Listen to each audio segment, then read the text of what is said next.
You ever walk into a room and know, deep down in your bones, you were never meant to be welcome?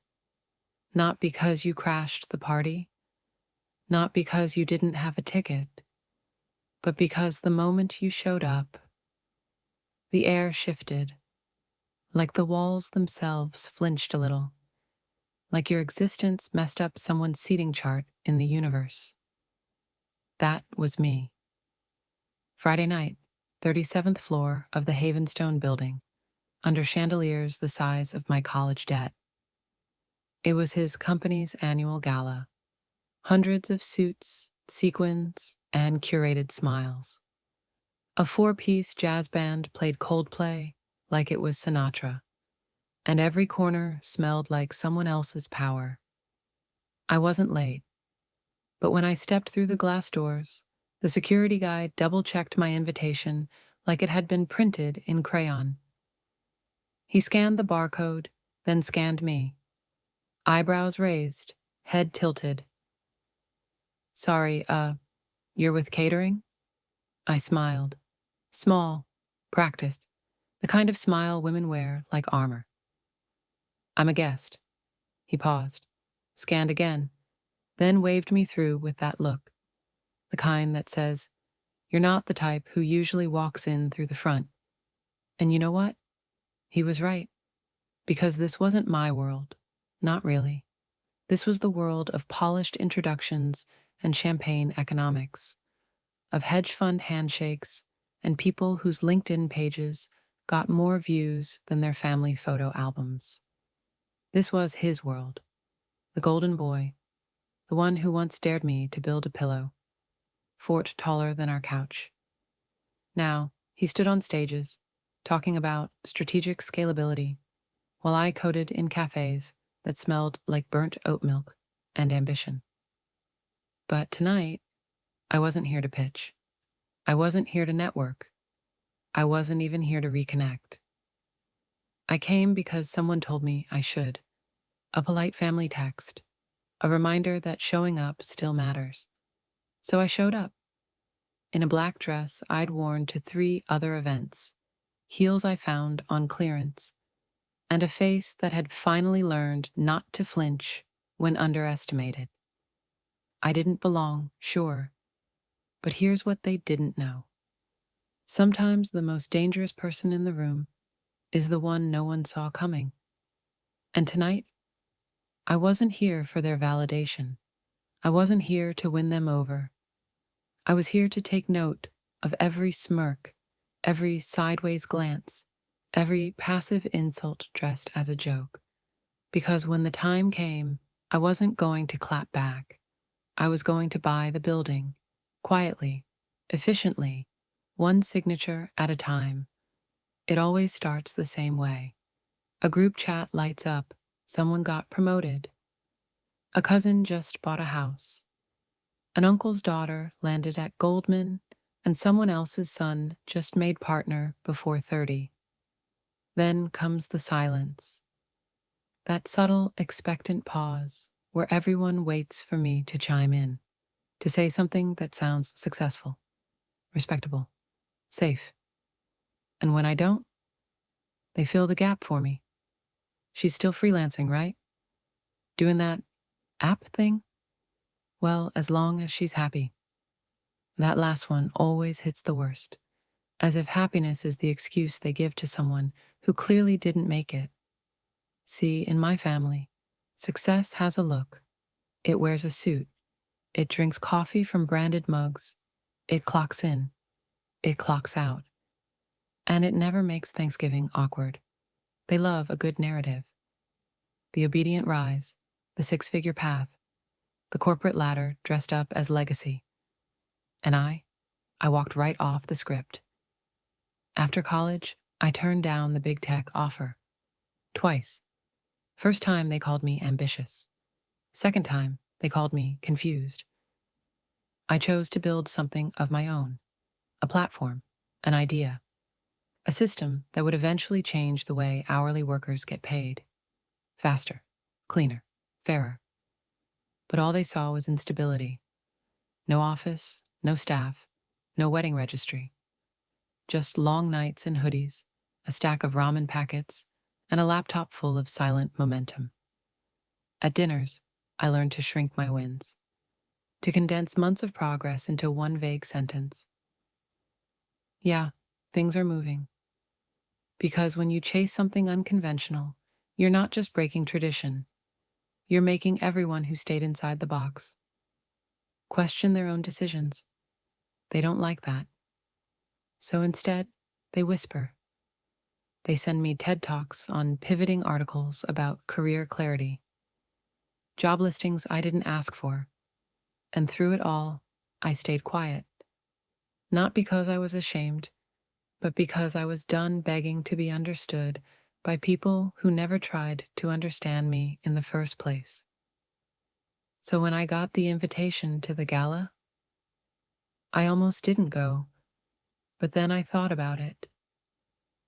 What if the greatest power move wasn't proving them wrong loudly, but showing up unapologetically myself in a room built for people who thought I had failed? Not to make a scene, not to rub it in, but to remind myself I never needed their mold to become something unshakable. He didn't walk into that ballroom. He descended, like a scene was waiting for him to arrive so the story could start. Tailored navy suit, shoes polished to the kind of shine you don't get at a mall. He laughed like someone who'd never had to second-guess himself. The kind of laugh that rolls straight out of private schools and corporate retreats. He moved through the crowd with that weightless confidence, the kind built on years of praise, not pressure. Everyone knew his name. More importantly, everyone used it. There's something dangerous about a man like that. Not because he's cruel, but because he believes his success is natural, inevitable, like the world was always meant to open for him. And in our family, he was the crown jewel, class president, Ivy League, 3 promotions before 30. He didn't just achieve, he performed success, and everyone applauded like it was a birthright fulfilled. They called him visionary, disciplined, leader. And I, his opposite in every way, was the contrast they used to make him shine brighter. You could feel it in every sideways compliment. Not everyone needs to take the traditional path. At least you're doing something you love, right? Your brothers just always had that spark. That spark, the word they used when they didn't know how to name privilege. At the gala, he floated from table to table like a host at his own coronation. Fist bumps with investors, inside jokes with board members, polite nods from the interns who already knew where the power flowed. He didn't see me standing near the back. Or maybe he did, and just didn't register it as worth reacting to. And honestly, that hit harder than any insult. Because growing up, we used to build things together. Cardboard forts, make-believe machines, dreams that didn't yet have price tags. Now he was the architect of boardrooms, and I was just the independent contractor who refused to settle. But here's the part he didn't know. While he climbed ladders, I'd been quietly designing the blueprint for something he couldn't control. And when the time came, it wouldn't matter who shook his hand, because I'd already built the room they were all standing in. I knew it the moment he raised his glass. That performative pause, that curated smile, that perfect little breath before a mic drop line designed to get polite laughs and polite power. He was halfway through his speech, standing beneath a chandelier so large it looked like it belonged in a museum, glowing like it had been made to spotlight moments exactly like this. Tonight, he said, is about celebrating bold ideas, those who lead, those who build, and those brave enough to take the leap. The audience leaned in. Champagne flutes tilted, every eye focused on the man with the mic, and every word that fell from his lips like gospel. Then came the pivot. He turned just slightly, toward my corner. Didn't point, didn't say my name, but he didn't have to. Take my sister, for example. My stomach dropped before the sentence even landed. She still codes from her couch. Laughter. She turned down a job at Meta to chase some niche app idea for hourly workers. No office, no team, just a dream and a laptop covered in stickers. More laughter. Some chuckles were confused, others cruel. A few people nodded in that uncomfortable way people do when they aren't sure if it's a joke or a jab. I just stood there, glass in hand, smile frozen, like a mannequin in a dress I suddenly felt too visible in. He kept going. But hey, it takes guts, right? Or maybe just great Wi-Fi. Even the jazz band laughed. And me? I didn't cry, didn't storm out, didn't make a scene. I did what I was raised to do. I smiled. Because if I didn't, I might have shattered. Not from embarrassment, but from the precision of it. He hadn't thrown a tantrum. He hadn't insulted me outright. He'd done worse. He'd made me small, publicly, strategically, wrapped my choices in humor, and served them as a lesson in what not to do. And the part that cut deepest? He wasn't trying to be cruel. He was trying to be charming. That was the role, his moment, and I was the punchline. But what he didn't realize, what no one in that golden-lit room understood, is that the couch he laughed at, that screen covered in coffee stains and half-finished dreams, it was quietly building something scalable, something surgical, something smart enough to flag the inefficiencies in companies like his, long before they even saw it coming. I finished my drink, tucked away the sting behind my teeth, and I decided, right there, I wouldn't clap back, wouldn't ask for respect, wouldn't correct the story. I'd let them laugh, because I had no interest in applause anymore. I was too busy writing the code that would one day own the room. I left before the dessert tray made its final lap. No polite goodbyes, no coat check small talk, just heels on marble, each step louder in my ears than the jazz band behind me. Outside, the city didn't care that I'd just been humiliated. It kept glowing, pulsing, moving. Cabs honked, wind bit through my sleeves, and somewhere in the distance, someone was shouting into a phone like it was personal. But inside me, nothing moved, not at first. Then, somewhere between the sidewalk and the train platform, something cracked open. Not rage, not revenge, just a slow, steady burn. The kind that doesn't make you scream. It makes you calculate.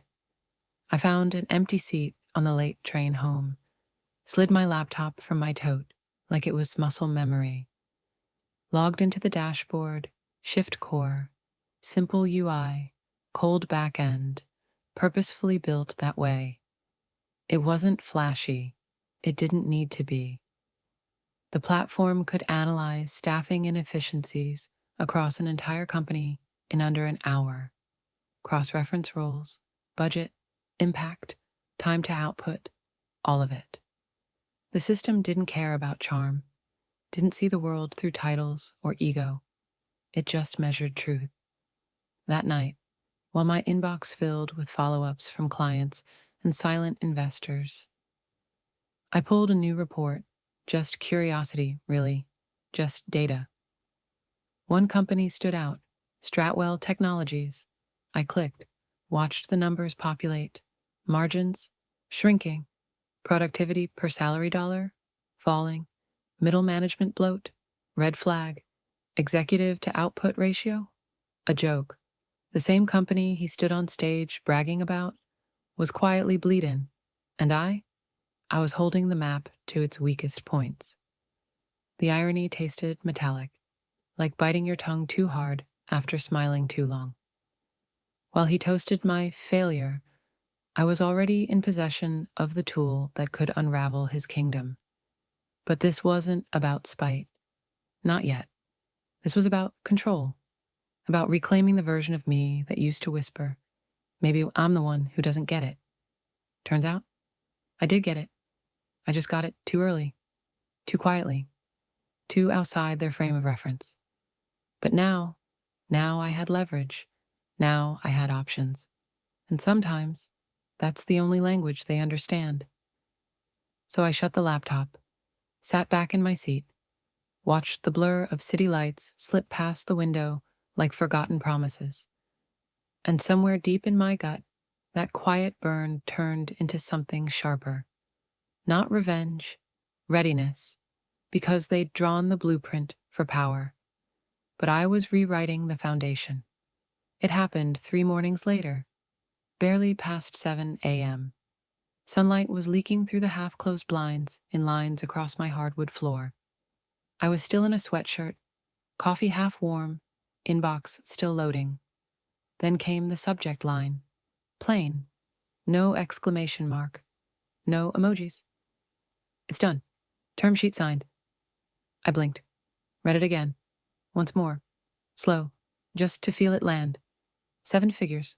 Locked. Clean. After all the half-pitched demos, the buggy prototypes, the sleepless nights tweaking the analytics engine while listening to TED Talks I didn't believe in anymore. We did it. The room was silent, but something cracked open in my chest. This quiet rush of relief that felt heavier than joy. My phone buzzed. A message from my co-founder, barely coherent. We're in. They want enterprise rollout in Q3. They called the codebase airtight. Said it's exactly what the market's been missing. I didn't reply. I just stared at the dashboard. ShiftCore had been built in the margins. Between freelance gigs, between rejections, between the moments where I asked myself if I was too stubborn for my own good. But now we had capital. Now we had leverage. Now we had reach. Still, there was one clause I didn't let them negotiate. My identity stayed off the paperwork, off the website, off the pitch deck. Anonymous by design. Not out of fear, but out of calculation. Because my name, my last name, carried baggage. Because I had no interest in applause anymore. I was too busy writing the code that would one day own the room.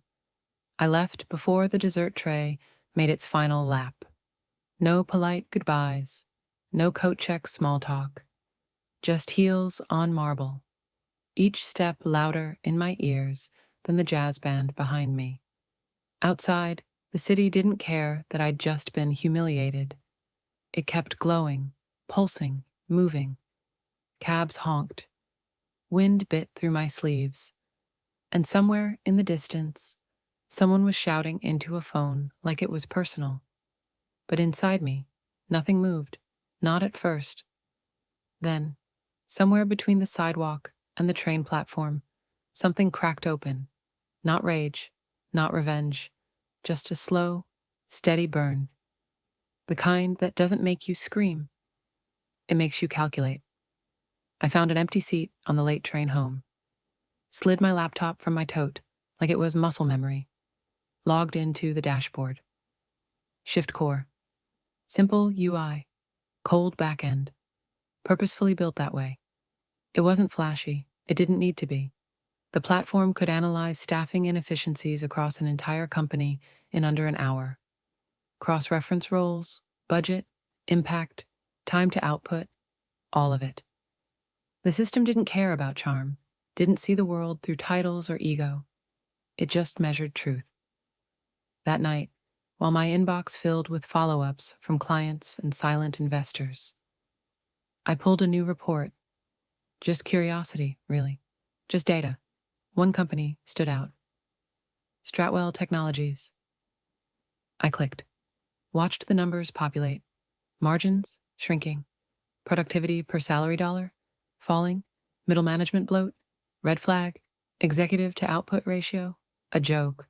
The same company he stood on stage bragging about was quietly bleeding, and I was holding the map to its weakest points.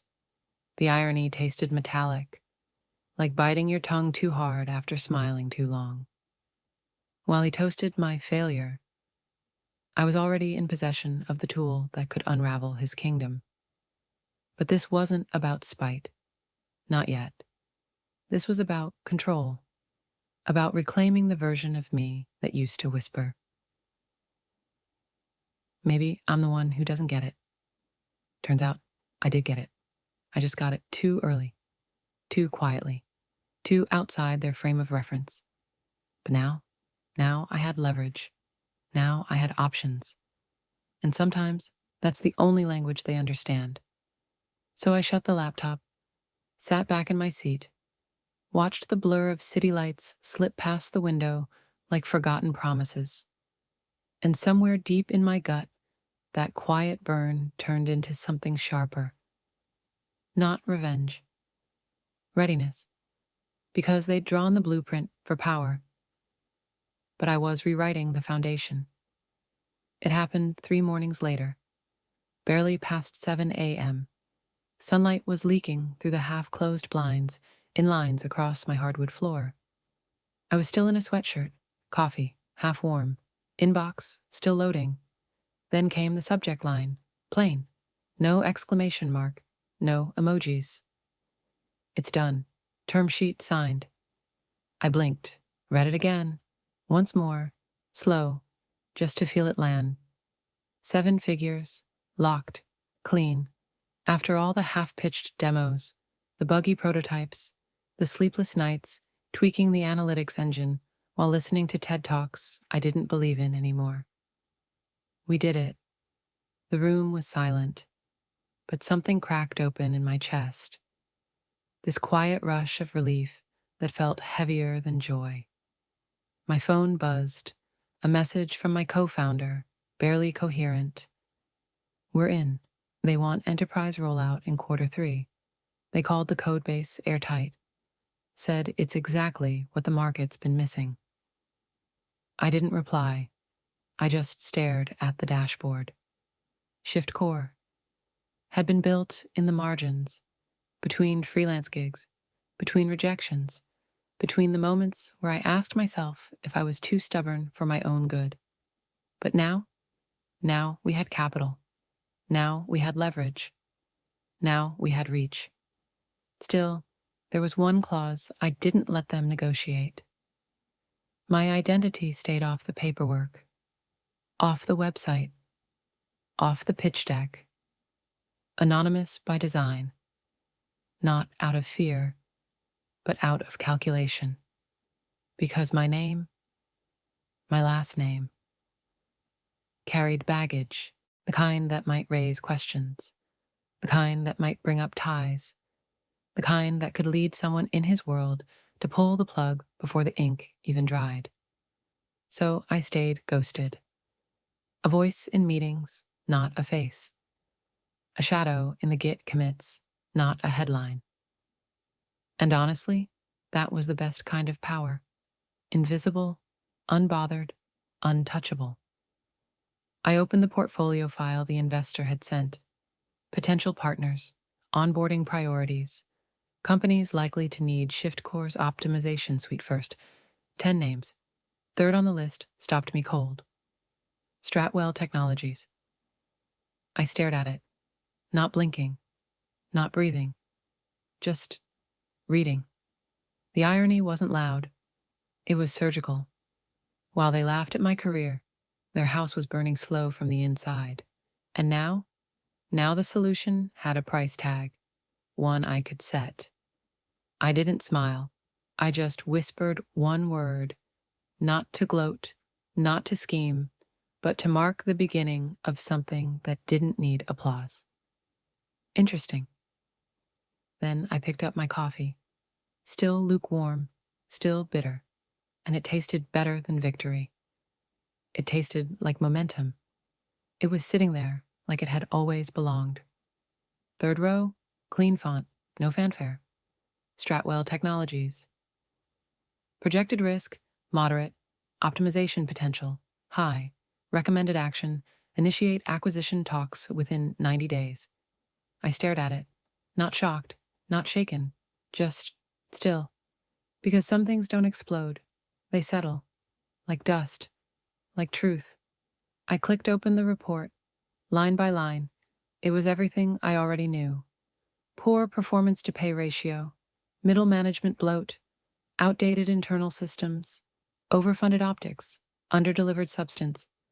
The house looked pretty from the street, but the plumbing had been leaking for years. And now? ShiftCore was flagging it as a prime acquisition target. Not for legacy, not for ego, just numbers. It was clinical. It was cold. It was perfect. I didn't plan this. Didn't build ShiftCore with the goal of swallowing the very company that once laughed at my path.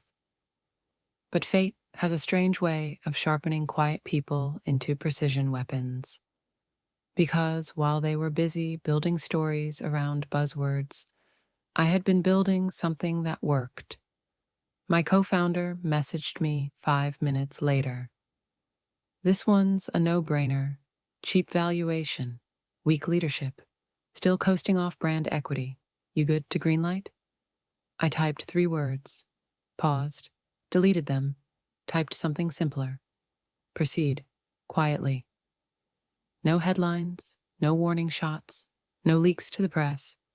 This wasn't a takedown, it was a transition. Silent, strategic, surgical. And yet, as I closed the file, my hands trembled just a little. Not out of excitement, not out of fear, but because somewhere, deep in the structure of this spreadsheet, was the boy who once gave me my first calculator. The one who used to say, "Build something cool, and I'll tell everyone it was mine." And maybe he meant it as a joke back then. But now I was building something that couldn't be ignored. Something that didn't need his permission. Something that would touch his world. Not with fire, but with facts. This wasn't about proving I mattered. It was about removing the need to be seen at all. Because true power isn't about being right. It's about being necessary. And I had just become essential to the collapse of everything he thought was untouchable. It started with an email. No dramatic subject line, no blinking red flag. Just 6 words sitting calmly in every Stratwell inbox. Company-wide town hall, 3 p.m. sharp. Inside their offices, no one said it aloud. But the energy shifted. Desks got tidier. Slack channels went quiet. Executives started whispering in glass-walled corners like the walls weren't thin. They knew. Not the details, not the face behind it. But they knew something bigger than a reorg was coming.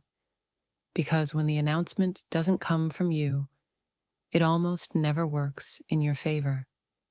At 2:45, meetings were canceled. At 2:50, coffees were abandoned.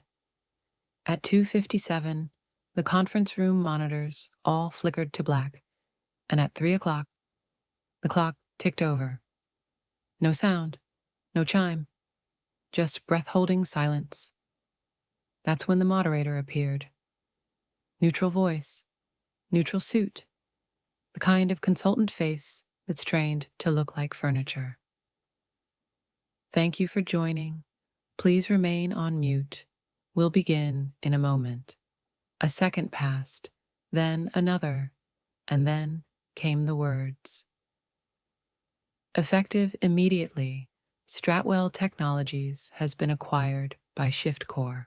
Somewhere in the building, someone coughed. Somewhere else, a coffee cup hit the floor. But in most rooms, there was just stillness. The kind of stillness that comes after an earthquake, when your brain hasn't yet told your body what to feel. ShiftCore. The name didn't spark recognition. It sparked confusion. Murmurs, mouse clicks, people searching for a LinkedIn page that didn't exist.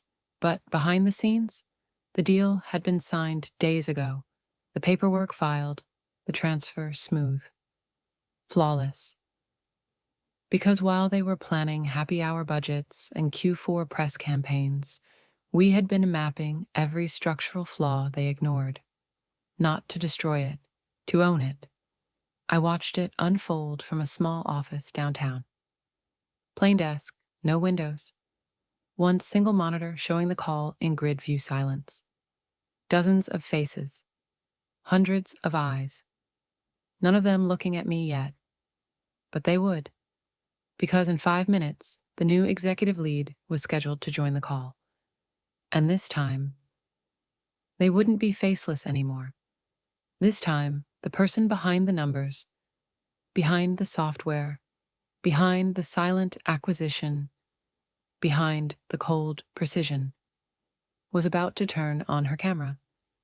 The screen blinked once, then again, and then my face appeared. No dramatic music, no nameplate, just me. Center frame, black blazer, neutral background, and a Shift Core logo tucked quietly in the corner like a watermark of intent. For a split second, the Zoom grid didn't move, as if time itself needed a moment to catch up. Then, a flicker of recognition in one corner. Brows furrowed, postures shifted. A ripple of quiet confusion passed through the digital room, like a low tide pulling everyone off balance. And in the upper left square, his eyes widened. Not in anger, not in shock, but in something worse. Realization. The kind that doesn't come with words. The kind that lands deep, like a knife made of memory and consequence. He blinked, leaning forward, as if distance might change the image on the screen. But it was still me. The punchline, the girl on the couch, the freelancer they once joked about over cocktails and crystal glass. And now, the face of the company that just bought theirs. I didn't smile, didn't gloat, didn't blink more than necessary. My voice came through clear, smooth, controlled, almost surgical. Good afternoon. As of today, ShiftCore has officially acquired Stratwell Technologies. Our priority moving forward is lean integration, operational integrity, and restoring value where inefficiencies have taken root. No one spoke, not because they weren't allowed to, but because no one knew how. I let the silence breathe, let them sit with the new reality, not just the merger, but the messenger. Because in that moment, it became clear. This wasn't just a change in ownership. It was a shift in gravity. The power dynamic they had taken for granted had been quietly flipped, without ceremony, without warning. I wasn't here to explain. I was here to occupy. And the irony, the same algorithm they'd mocked me for building, had flagged them for acquisition. The same software they once said would never scale, now owned their payroll. He hadn't just underestimated me. He'd handed me the keys when he dismissed me loud enough for me to go quiet and build in peace. And peace is powerful because it doesn't just settle scores, it rewrites them. So I looked into the camera one last time, voice steady. We'll be following up shortly with Phase 1 restructuring notices.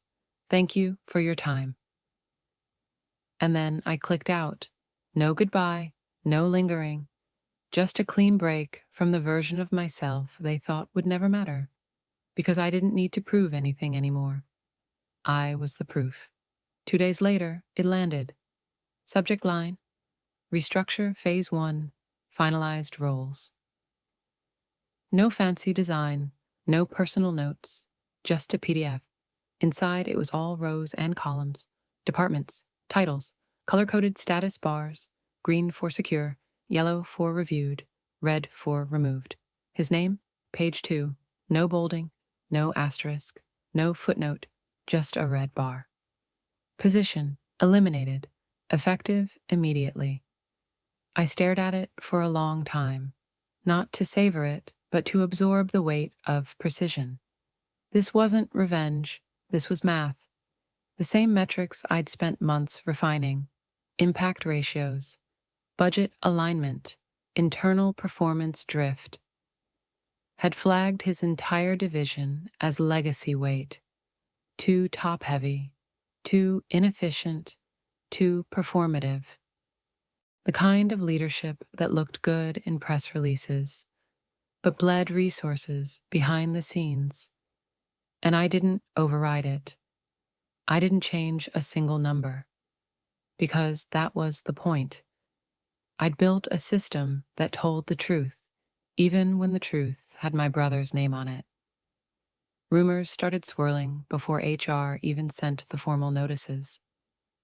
People whispered by the elevators. Slack channels buzzed with fake calm. But everyone knew. When a company gets bought, some names disappear. What made this different was who had disappeared them. He emailed later that night. No greeting, just one line. "This is personal, isn't it?" I didn't answer, because if you need to ask that question, you already know the answer.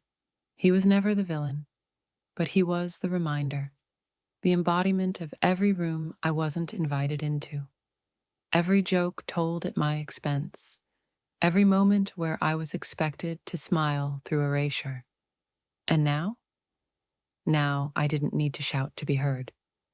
I let the system speak, even his severance clause, the one he assumed would pay out in stock options, dissolved, because the shares were never fully vested, because the timeline shifted post-acquisition, because legal language has no memory for family. He got nothing, not because I took it, but because he built his security on assumptions I never had the luxury to make. I closed the email, sat still for a moment, not triumphant, not vengeful, just done.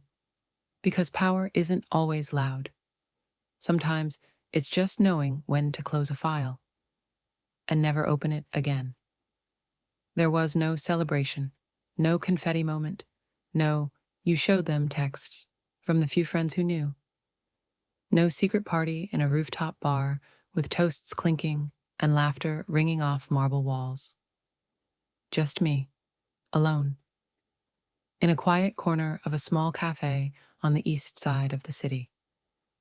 The kind of place with crooked chairs and string lights that don't blink in sync. I'd been going there for years, back when I was broke and building, back when I paid for coffee with coins and prayed my laptop wouldn't crash before the next line of code.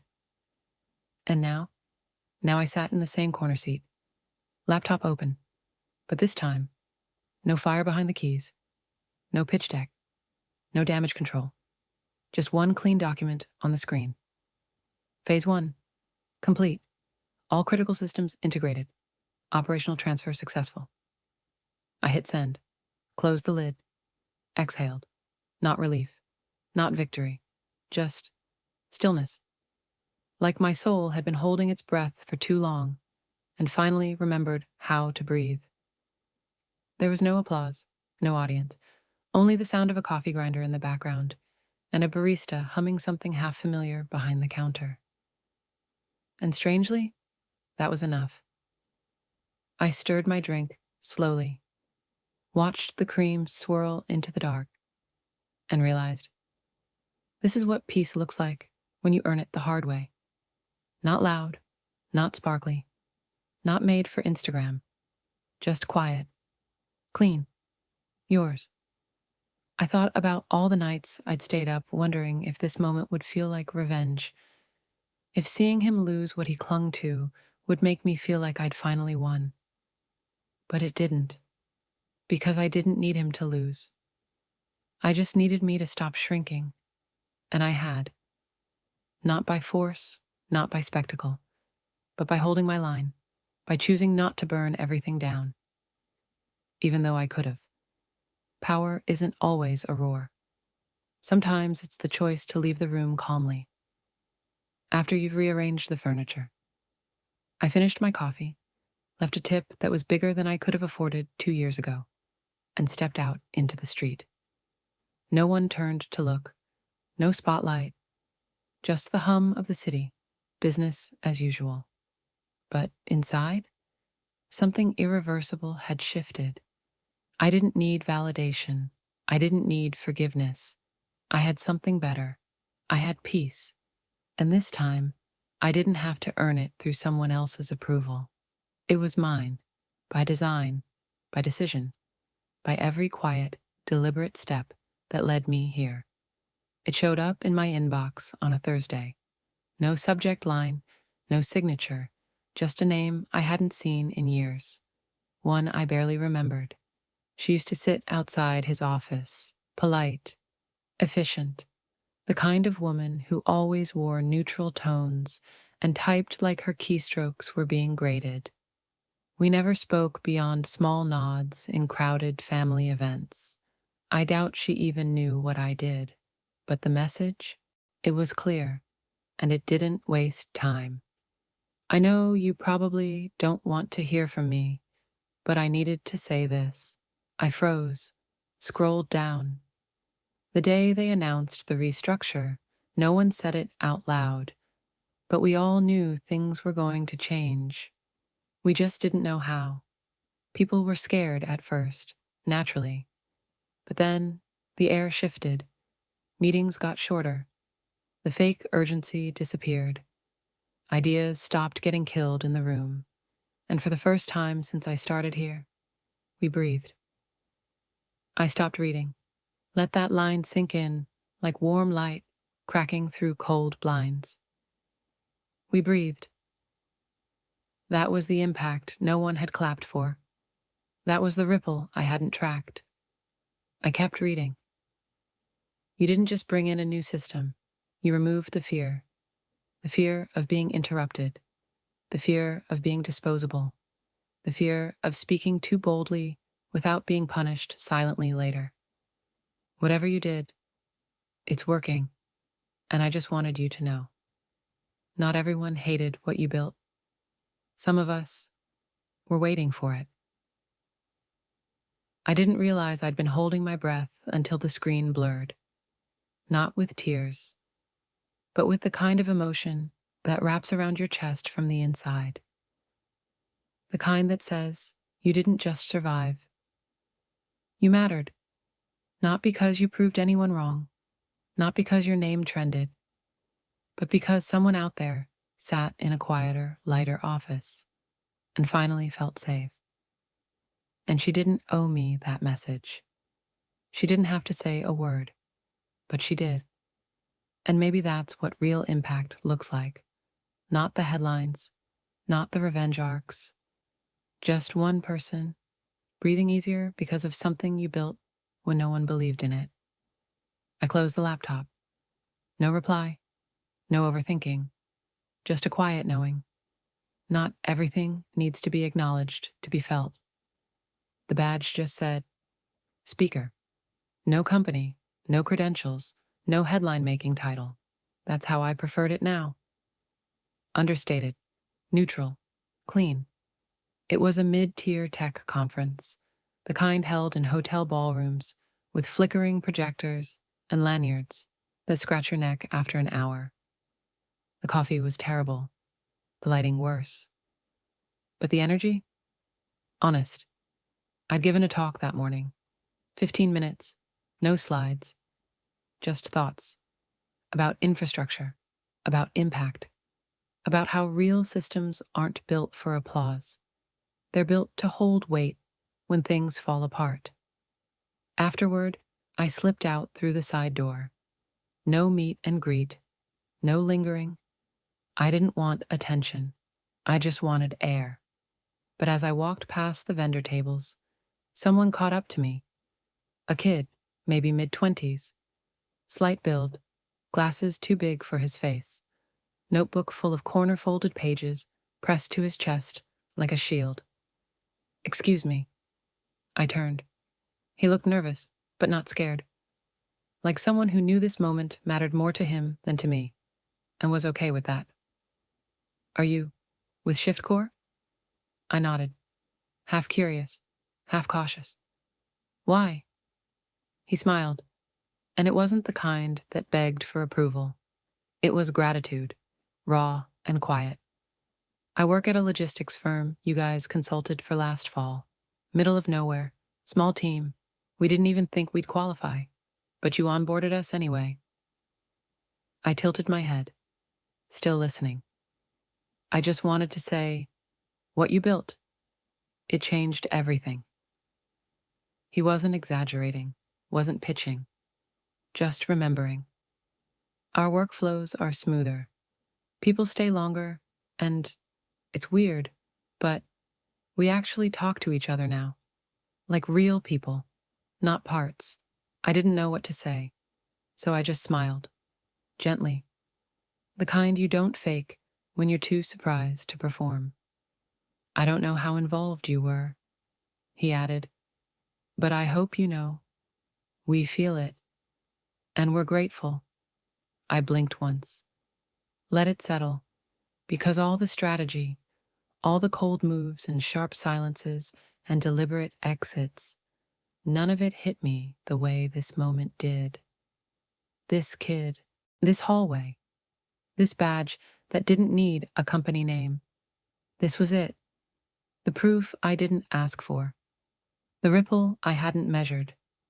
Because it turns out, sometimes you don't need the whole world to notice you. You just need one person to feel what you built. And that's legacy. There's this thing people don't tell you about respect.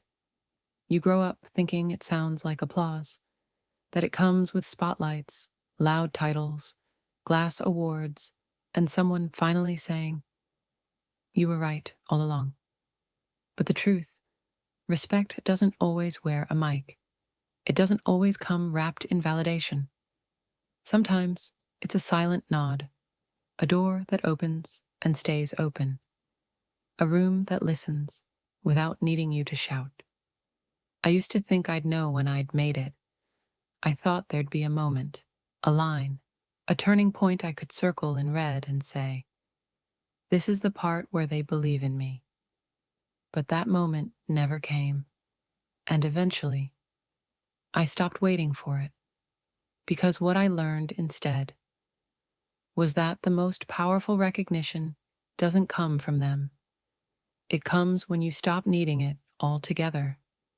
It comes when you choose stillness over spectacle, when you walk away from the game and build your own rules.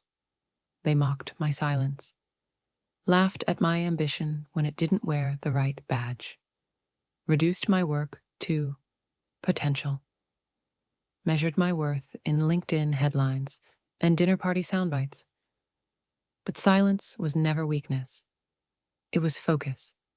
And all those nights I spent invisible. I was never losing. I was loading. And when the moment came to make it count, I didn't speak louder. I just spoke clearly. I didn't take them down. I simply let the numbers speak. I didn't ask to be seen. I just moved like someone who no longer needed permission. And maybe that's the part they'll never understand. Real power doesn't always show up dressed like revenge. Sometimes it shows up dressed like peace, like the first deep breath after a storm, like your name no longer being a punchline, because it's quietly become the standard. So if you're still waiting for your moment, let me say this to you now. You don't need a stage to be heard. You don't need applause to be valid. You don't need their timeline to measure your worth. Build slow, build quiet, build right. Because the most unshakable kind of respect is the kind you don't have to ask for. It's the kind that walks into the room with you and doesn't flinch. If this story felt like yours, even just for a second, drop a comment. I want to hear about your quiet wins. And if you're still building in silence, don't stop. Hit like, subscribe, and turn on notifications. Not for me, but for the moment you realize the loudest impact doesn't always make a sound.